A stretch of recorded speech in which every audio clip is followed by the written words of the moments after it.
Cinema എന്ന് പറഞ്ഞാൽ തീർത്തും അൺസർട്ടനായ ഇൻഡസ്ട്രിയാണെന്ന് വെറുതെ ഒന്നുമല്ല ജനങ്ങൾ പറയുന്നത്, അല്ലെങ്കിൽ എല്ലാവരും പറയുന്നത്, ഇൻഡസ്ട്രി പീപ്പിളും പറയുന്നത് വേറൊന്നുമല്ല. കാരണം ഒരു സിനിമയുടെ ജയപരാജയങ്ങൾ അതിൻ്റെ പല ഘടകങ്ങളെ ആശ്രയിച്ചിരിക്കും.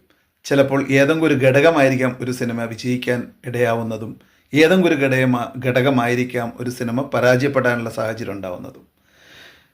കാരണം എല്ലാവരും അംഗീകരിച്ച ഒരു സിനിമ ലോകത്തുണ്ടായിട്ടുണ്ടോ? ഒരു കാര്യം, സിനിമ മാത്രമല്ല, ലോകത്തിൽ ഒരു കാര്യം അങ്ങനെ ഉണ്ടായിട്ടില്ല എന്നല്ല വിശ്വസിക്കുന്നവനാണ് ഞാൻ. നമുക്ക് ഇഷ്ടമുള്ള ഏതോ ഒരു കാര്യങ്ങളുണ്ടാവും, അത് വെച്ചിട്ടായിരിക്കും നമ്മൾ ആ സിനിമയെ കൂടുതൽ നമ്മളായിട്ട് കോറിലേറ്റ് ചെയ്യപ്പെടുന്നത്. അങ്ങനെ എല്ലാ സിനിമയും നല്ല ഉദ്ദേശത്തോടു കൂടിയും വിജയിക്കണം എന്ന ഉദ്ദേശത്തോടു കൂടി തന്നെയാണ് എടുക്കുന്നത്.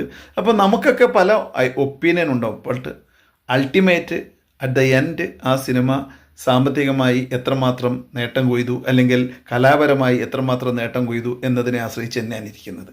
ഇപ്പം പ്രത്യേകിച്ച് ഈ സിറ്റുവേഷൻ ഞാൻ ഇങ്ങനെ പറയാനുള്ള കാരണം വേറൊന്നുമല്ല.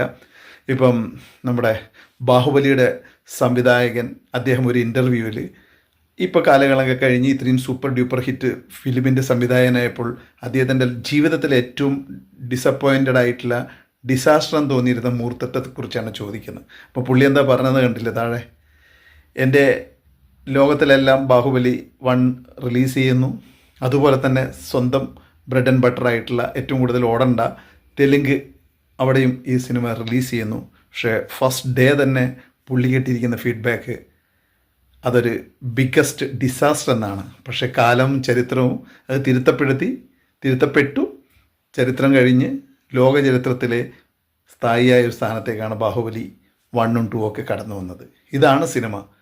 നമുക്ക് പൂർണ്ണമായി ഇഷ്ടപ്പെട്ട, നേരത്തെ പറഞ്ഞ പോലെ ഏത് സിനിമയുണ്ടെന്ന് ചോദിച്ചാൽ നമുക്ക് ഉത്തരം കണ്ടെത്താൻ പറ്റില്ല. പക്ഷേ നമുക്ക് ഇഷ്ടപ്പെട്ട എന്തെങ്കിലും ഒരു കാരണമുണ്ടോ, അതുകൊണ്ട് ആ സിനിമ മുന്നോട്ട് പോയിക്കൂടുന്നില്ല. All the best. എല്ലാ സിനിമകളും വിജയിക്കട്ടെ. Thank you so much from മണീഷ്.